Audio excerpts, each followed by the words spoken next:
we have drafted which the states can use, and for the whole equipment in the state or parts of the state they can hire an agency which will maintain every equipment. Now you, for one machine you bought from one company, it goes to that company. For another, the same maybe X-ray machine from one manufacturer to other, you need to run around for this. So through this, the states are now rolling out this, and hopefully the maintenance of the equipment will get better. And the exciting thing which we are working on for last couple of months, Ministry has asked us to set up what is called National Health Innovation Portal. And under this portal, we are looking at two types of innovation. One is medical devices, and many of you are involved, Biosensors here. Two of their medical devices have been shortlisted for scale up in the country. And the second is program innovation. You have many things we keep learning. How do you scale a program? How do you improve program coverage? So under these two headings, we will be working. And any innovation, initial phases, there will be huge number of innovations. It will not be practical and not required. It's getting switched off. So I don't know the details. During lunchtime, it order problem. it gets into hypoglycemia maybe. So we will be looking at initial phases. We'll keep an eye on these innovations, but when they get into the next stage, which we are calling emerging innovations, they have been tested in a large number of institutions or in a public health facility, maybe a block or a district. The third phase, it gets into what we are calling is established innovation. It has been tested, it has been evaluated by an independent agency, and it has been found to be useful. It addresses burden of disease with positive health outcome. It is replicable and scalable, and it is cost effective, and then independent evaluation. Then it gets to that stage. The ministry is looking at those which are getting into established phase. The states can put it in their state program implementation plan, and the government will consider scaling up these innovation and provide funding to the state. So this is one area I thought we can look at innovations. If you're doing one, hopefully within a month's time this will be up running online. You can enter any innovations, but if you have missed a step, introductory phase, you will not be able to move further. Only when it goes to established phase, then you will keep entering, and then it comes to our attention. We send it to the two groups, one for devices and one for program, and these groups will then get more information from you and then ask for an evaluation, independent evaluation, and then see if it is moving into established phase. I have been traveling in India for about 3 years now. When I returned to India from my job in the UN, I see a lot of good work happening in many parts of the country. For example, Tripura, teleophthalmology. I was at a small PHC, and some optometrist was entering data for a 5-year-old child, and by the time I took the whole facility round, came back, the prescription was in the hand of the mother of the child. Then I said, how did you get? She was entering data. Then I asked the person who was coming with, how many PHCs? Oh, and when will you cover the whole state of Tripura? It's a small state. No, we have 3 years plan. Why 3 years?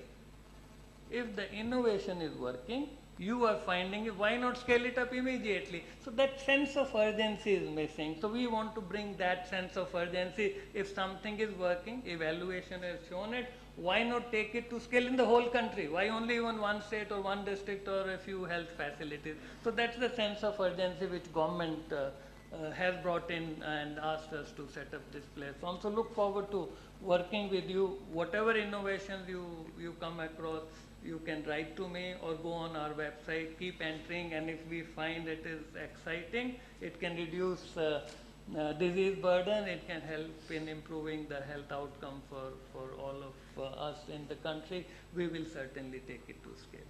Thank you so much. Thank you, Sanjeev ji. We'll break for lunch. We'll reconvene at 2. I think we'll have more exciting presentations and discussions ahead. Thanks.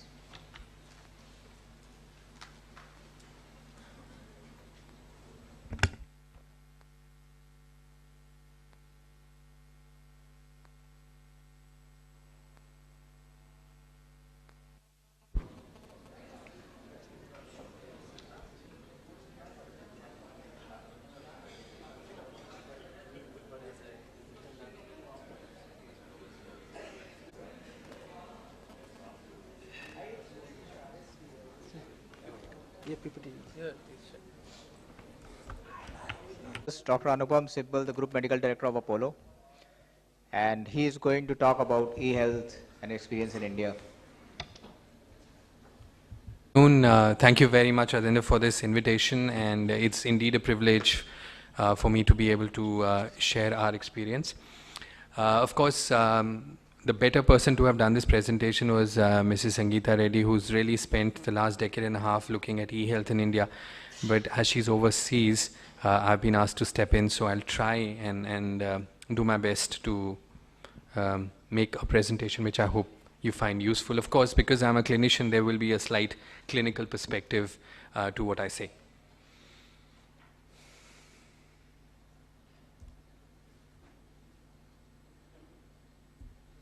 It's not moving.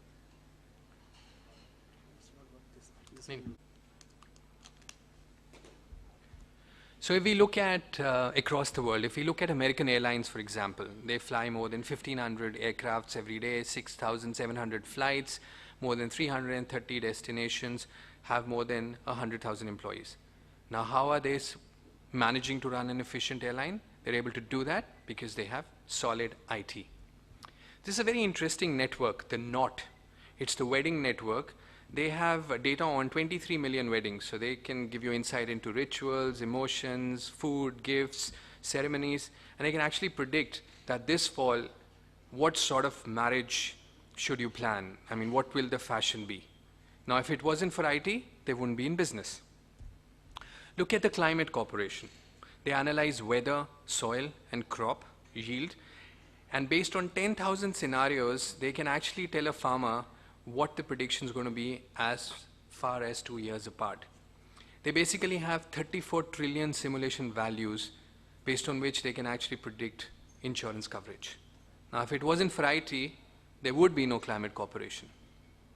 Now, turning to health. If we look at the WHO, there are as many as 13,600 diagnoses that the WHO recognizes.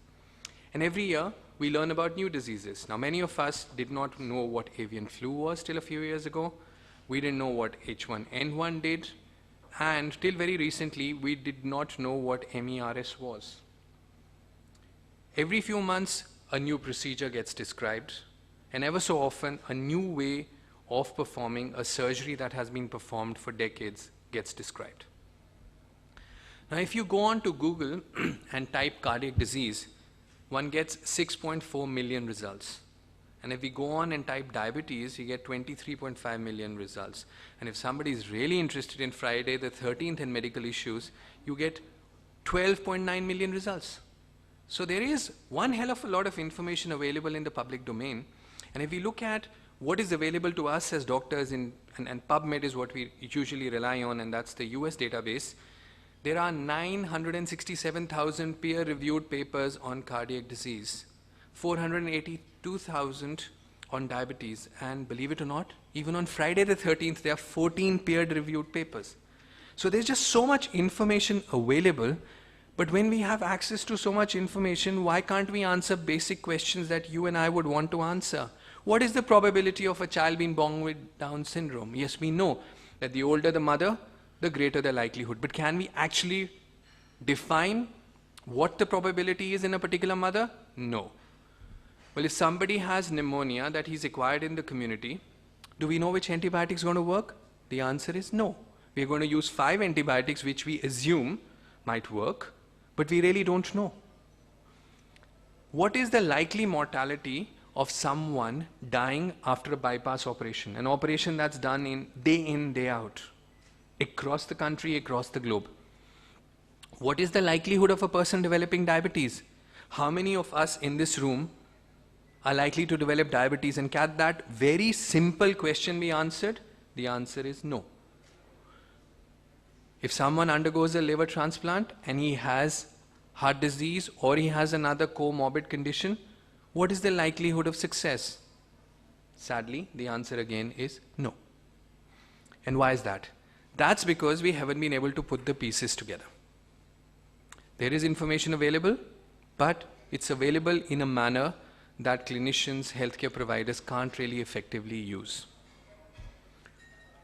What we need as far as each one of us as individuals is concerned is that we need to look at the 5 Ps when it comes to healthcare. What are these 5 Ps? Personalized healthcare.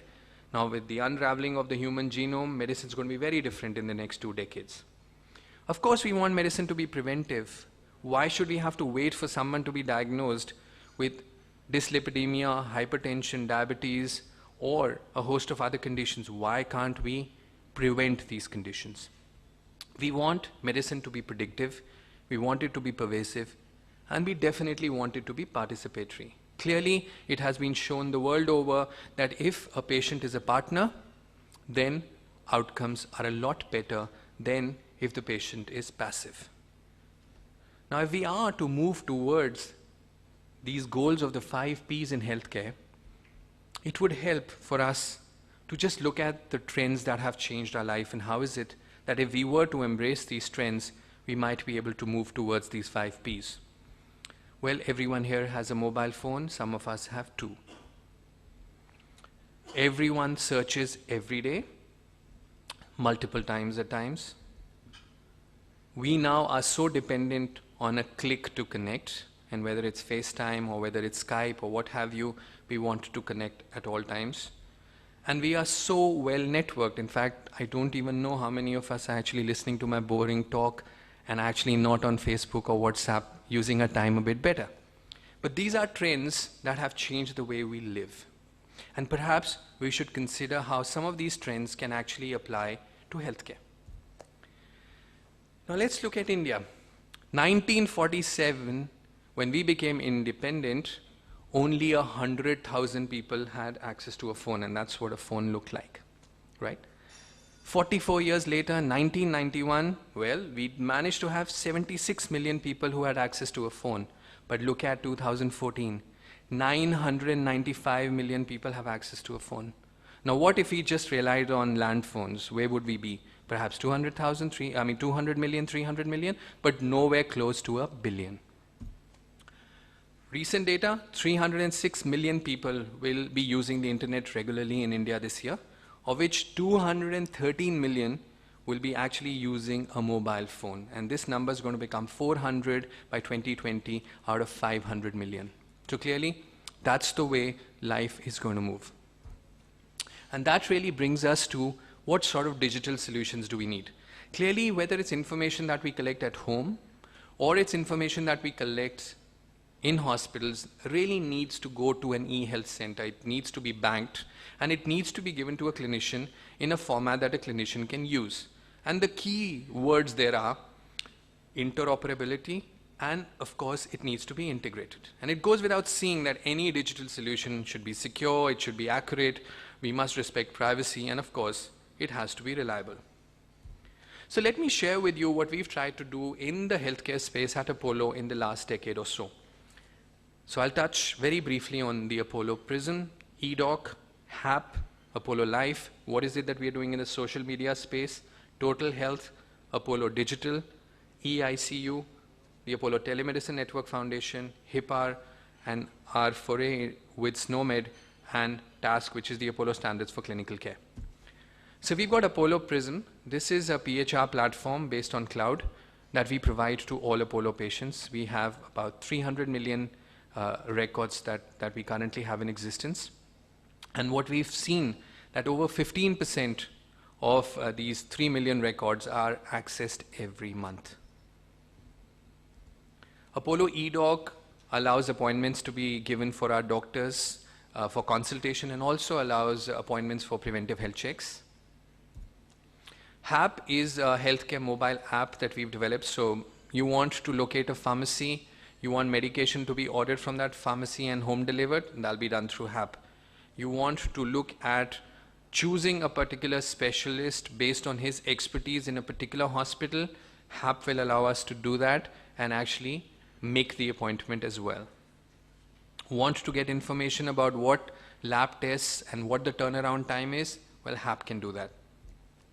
Apollo Life is our information portal that gives a lot of information that many individuals need from time to time, especially when they hear about someone in the family getting afflicted by a particular disease, or they just want to learn more about conditions so that they can actually change behavior and move towards prevention. We are reasonably active on social media. We have 2 million fans. So quite often on Facebook and Twitter, we will keep posting information. So you're a diabetic, there's a celebration, you want to have a dessert, you want to have kheer, well, we'll tell you how to make a low-fat orange kheer. Something very simple, but something that is of a fair amount of importance if you have a diabetic in the family. Total Health is a very ambitious project that we have launched recently. This was late last year in a mandal in Chittoor district in Aragonda, where we've looked at 60,000 people. We are covering all segments. We have an online health screening program. We have our vans that have gone ahead and done screening. So we've collected data house to house. We've got socio-demographic data. We've identified people who fit into low, moderate, or high risk for non-communicable diseases. We've done screening of women under 5. And the idea really is about prevention. And prevention just not about you should do this, this, this, but also helping them adapt and going back to them and telling them, listen, we told you to decrease the salt intake because you have hypertension. Did you do that? Or, you know, you're a pre-diabetic and you really need to exercise and you need to lose weight and you need to look at sugar consumption. Have you done that? And we also have a clinic that not only captures this data, we also do investigations that are done on site across these villages.